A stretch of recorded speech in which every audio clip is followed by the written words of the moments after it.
Assalamu alaikum, guys. Welcome back to Weekly Dose of Ish.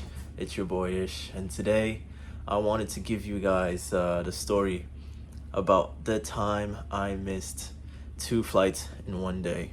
Now, this actually happened not too long ago. It was a pretty recent event, actually, but it taught me a very important lesson about trusting in Allah, God, because I'm telling you, it's one of the wildest incidents that's happened to me. Because bear in mind that this was the first time I have ever traveled, at least consciously. I know as a child, I went back to Ghana for a while, but I don't even remember a bit of that at all. So this was my first time really traveling, and not only first time traveling, but traveling by myself as well. So this was quite the journey, but something that I'm very glad that I got to go through, because it taught me a lot. It taught me a lot about being a patient person and trusting in Allah, God again, and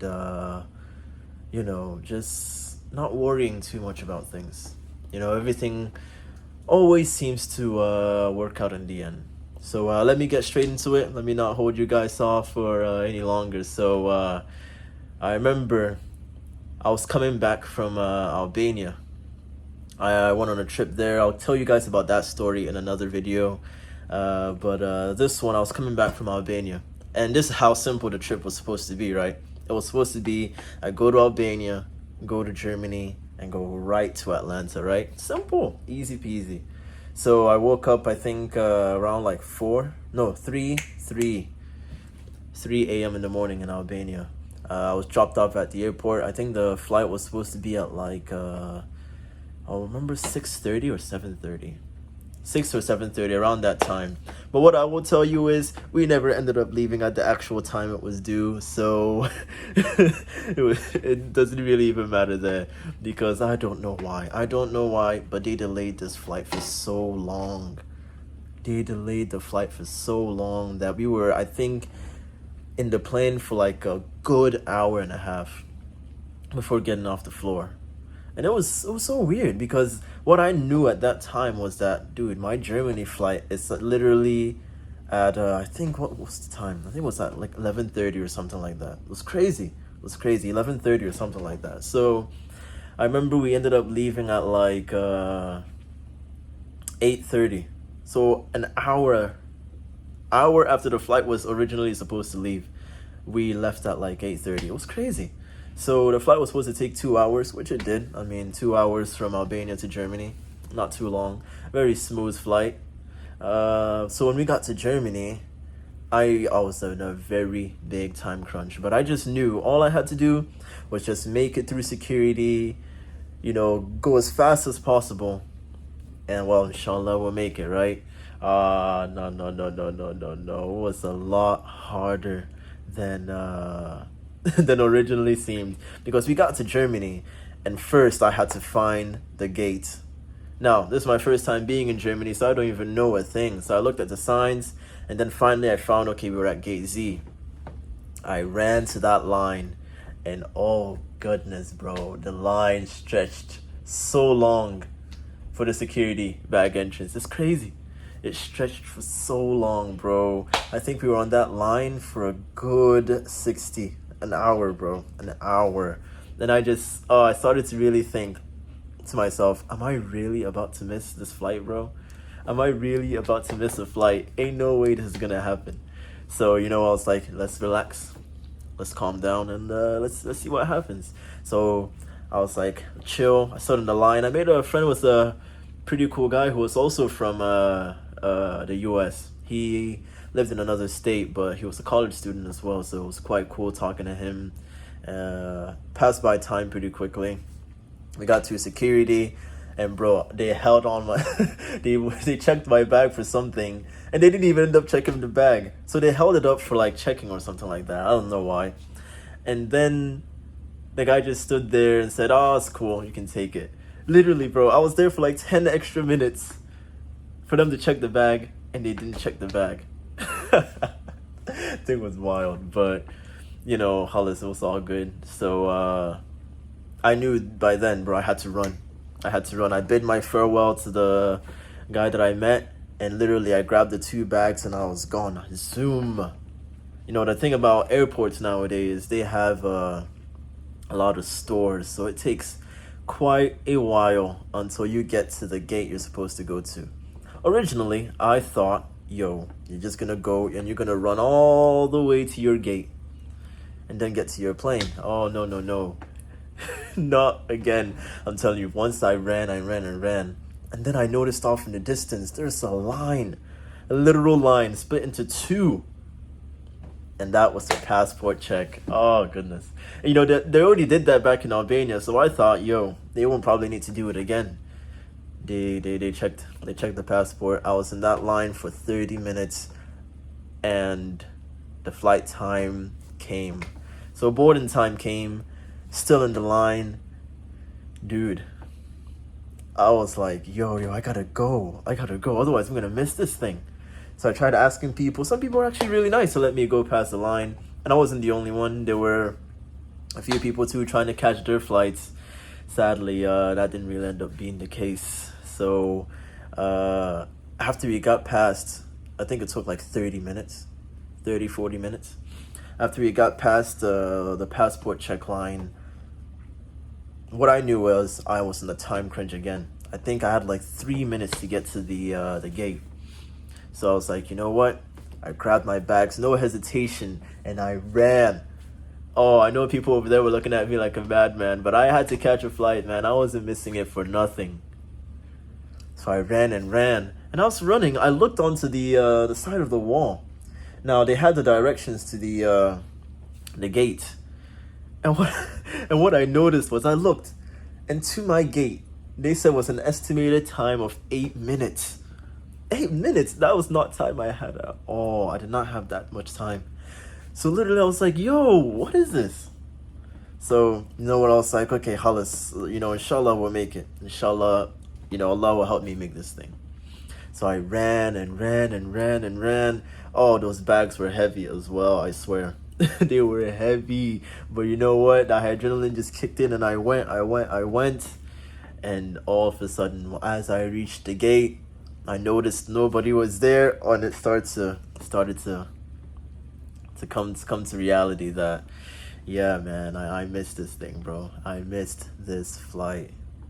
The feeling of missing a first flight is crazy, because I sat there, the airport was empty, the gate I was standing on was empty. I saw people going past on the other side. Man, you just stood there, and I looked down and I was like, oh goodness, what am I gonna do? This is the first time that's ever happened to me. So I was like, Hollis, Allah already knew this was gonna happen. God already knew it was gonna happen. God has already seen the bigger picture, so let's see what we can do. So I went to another one of the gates further down, asked the representative, what should I do? I just missed a flight. And yeah. So basically she told me to just go to the service center. Now, the service center is one of the most interesting places that I've been to. It shows you what really goes through people's heads after such a hard time. After going to the service center, or while I was going there, I literally just walked. I was thinking to myself, wow, I just missed this flight, bro. How am I gonna get home? All these thoughts just start coming into your head sometimes. Why this have to happen, man? Dude, what was the reason for us even delaying in Albania in the first place? But end all be all, to be quite honest, all these are all in God's plans, honestly. It really is. And sometimes all these things happen to keep you safe and to protect you from, any bad thing that's to happen. So I went to the service line, and as I was saying before, very interesting place, because you see all types of people with all types of emotions. I was there, and I think in front of me were two girls who were, crying about their flights, and I was like, dang, man, this is how bad it is, isn't it? And then there are people talking to their family, some people who didn't even speak English, trying to convey their message to the operators. And I'll tell you another thing about these service lines is they are long, long, long. That was not fun at all, standing on that line. YouTube was my go-to. Again, as I was standing on the line, everybody technically in that line has missed their flight or something has happened. So it was quite interesting. I was still in disappointment.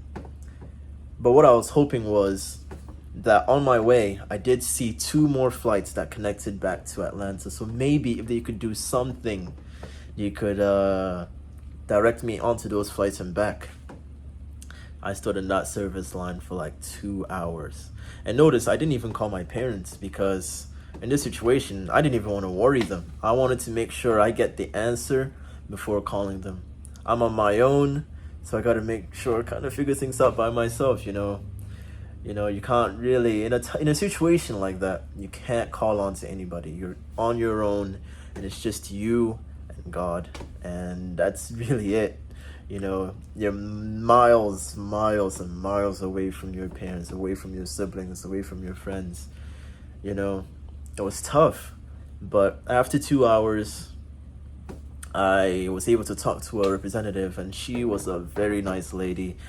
She told me, okay, we're gonna get things sorted out, and we're gonna see what happens. But by then, the two previous flights I was supposed to go to Atlanta already left, so it looked like I was stranded. But alhamdulillah, thank God, she ended up finding a flight. But there were 2 options.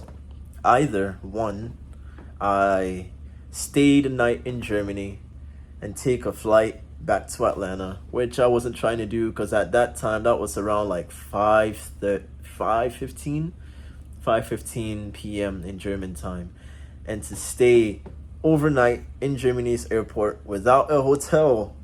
Notice that. No, I wasn't trying to do that. So the second option was to fly to Canada, a 2-hour overlay time, and try to get the flight back to Atlanta. Now that sounded like a good idea. So I was like, you know what? I'll take that option instead, because I ain't trying to stay in a country I don't know nothing about, without a hotel, and I don't got that much money on me as well. So you know what? Might as well just, go to Canada. So she gave me the boarding pass, and literally, bro, I swear, this was 5:30 when she gave me the thing. The flight leaves at like 6:15, bro. So literally, I was like, whoa, this is actually pretty soon. Yeah, she was like, so you best be on your way. Dude, I was like, yo. I grabbed my stuff and left. I had to get on the bus. The bus took us all the way over there, and I thought, yo, I'm about to miss this thing. So what I thought about was, okay, let me check on Google. Usually when you type in your flight number, it shows you the status of the flight, right? So after I did that, I noticed it got delayed, alhamdulillah, bro. It got delayed. So I was like, yo, this is amazing. So I took my time, got there, but not noticing that delay would soon come back to haunt me when I reached in Canada. So I got on the flight to Canada after 25 minutes. It didn't take too long. It didn't take too long to get on that flight, but it was delayed for quite a bit. My bad.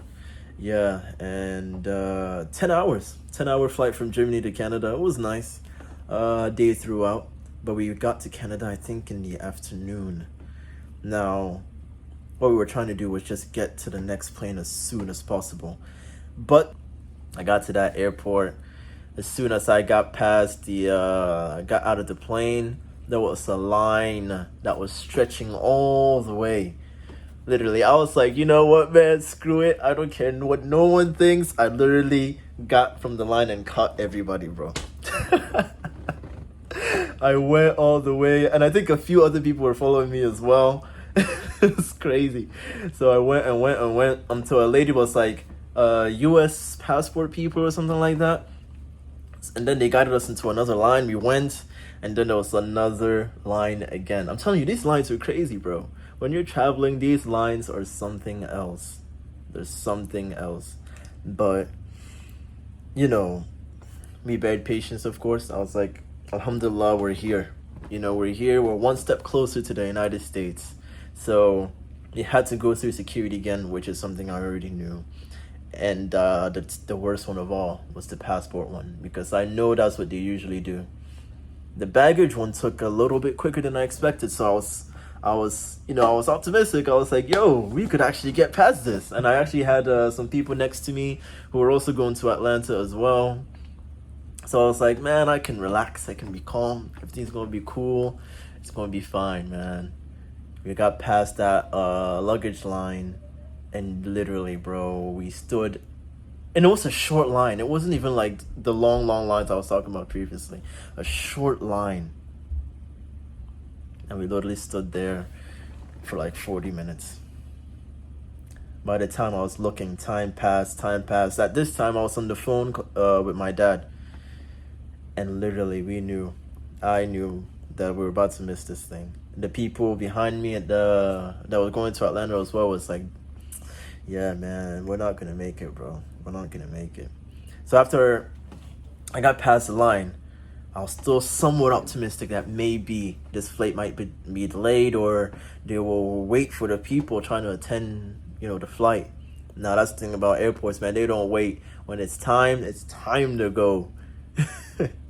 It's wild. So, I ran all the way. I think it was C89 was the gate. I know, right? Why am I being so specific? I don't know. I do remember it, though. And as I got there, empty again, and I knew I missed the flight, and I missed my second flight in a row. Yeah, so that's the story.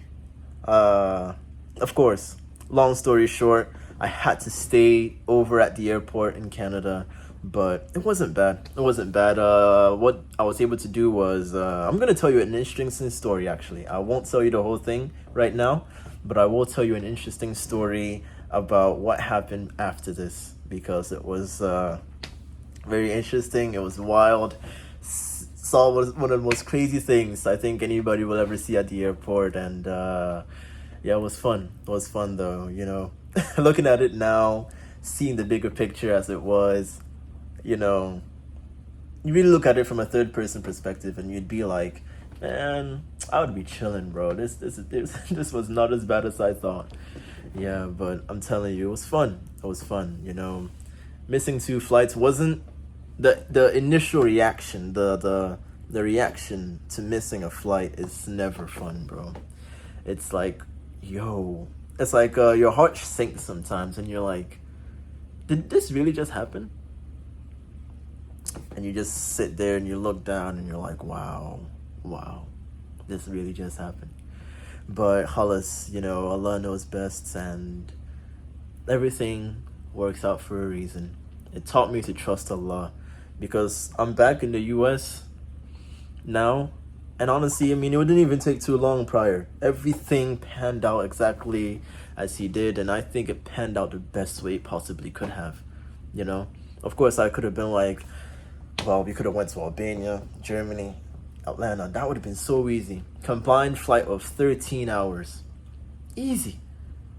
And it took longer than that, but I'm very happy about it, because I was able to travel to a lot of places that I haven't been to before, and it opened my eyes to the world. It teaches you to have a lot of patience, and to not take everything so seriously at face value, because everything ends up working out in the end. No matter how bad it may seem now, it ends up working out, as long as you have faith in God, and you stay positive, you stay patient, and you don't allow the negative reactions to get to you.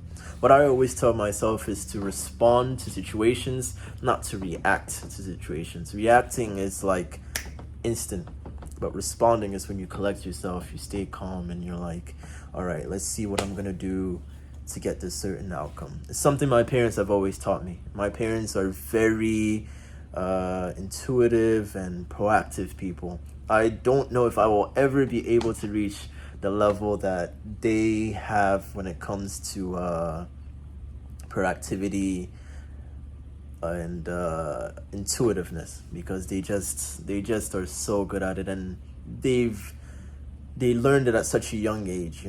That's something that I wasn't able to sadly learn when I was a kid, because I was in Ghana, of course. But it's something that I really do admire about my parents a lot.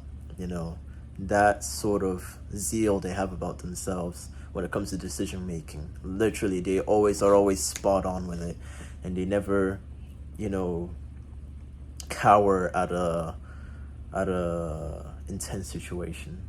But yeah, that's the video for today.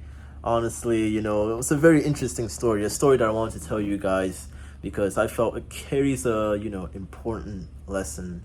But I know that some of you guys who have traveled have probably gone through a situation like this before. So let me know how you dealt with the canceled flight. And if you have never missed a flight before, I pray and hope it stays that same way. It is not a fun experience. What I do want you to know is, if it does ever happen, bear patience, stay calm, trust in God. Everything will work out just fine. And for those of you who haven't traveled yet, I pray you do. Traveling is a very fun time. It teaches you a lot. It exposes you to the world, and it really does teach you a lot of valuable lessons, and opens you up to many possibilities as well. I'll tell you guys the reason I went there later on, but for now, I just wanted to tell you guys the story. It was a very interesting time, but I really enjoyed it. Guys, thanks for tuning in.